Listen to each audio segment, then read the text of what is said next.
வணக்கம்ப்பா. இன்னைக்கு குழம்பு கடலைப்பருப்பு சட்னி செய்ய போறேன்ப்பா. வடை சட்டியை வச்சு 1/2 கப்பு குழம்பு கடலைப்பருப்பு போட்டு வறுத்து எடுத்துக்கணும். எண்ணெயை ஊற்றணும், பச்சை மிளகா போடணும், நல்லா செவக்க வறுத்துக்கணும்.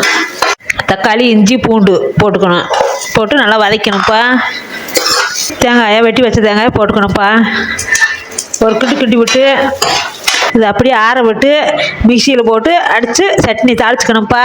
இந்த மாதிரி அரைச்சி எடுத்துக்கணும்ப்பா. உப்பு போட்டு தண்ணியை ஊற்றி கலக்கணும்ப்பா. தாளிக்கிற கரண்டியை வச்சு 2 ஸ்பூன் எண்ணெயை ஊற்றி கடுகு உளுந்து போட்டு கருவேப்பிலை போட்டு பெருங்காயம் போட்டு தாளித்து கொட்டிக்கணும்ப்பா. இதை சாப்பிட்டு பாருங்க, சூப்பராக இருக்கும். குழம்பு கடலைப்பருப்பு சட்னி. பாட்டியம்மா சட்னி பிடிச்சிருந்தா லைக் பண்ணுங்க, ஷேர் பண்ணுங்க, சப்ஸ்கிரைப் பண்ணுங்க, கமெண்ட் பண்ணுங்க. வணக்கம்ப்பா, அவை சமையல் பாட்டியம்மா. இன்னைக்கு கார சட்னி செய்ய போறப்பா. வடை சட்டியை வச்சு எண்ணெயை ஊற்றி உளுந்தா நல்லா செவக்க வறுத்துக்கணும்ப்பா. மிளகா வத்தல், சோம்பு, வெட்டி வச்ச பெரிய வெங்காயம் 2 நல்லா வதக்கணும். இஞ்சி பூண்டு போட்டு வதக்கணும்.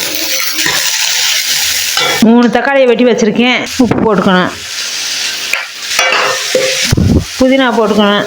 அதுக்கடுத்து மல்லித்தழை நல்லா வதக்கி விட்டுக்கணும்.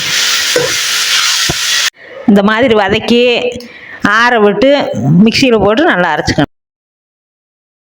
கொஞ்சம் போல் அரைச்சி எடுத்துக்கணும். சட்னி சூப்பராக இருக்குப்பா.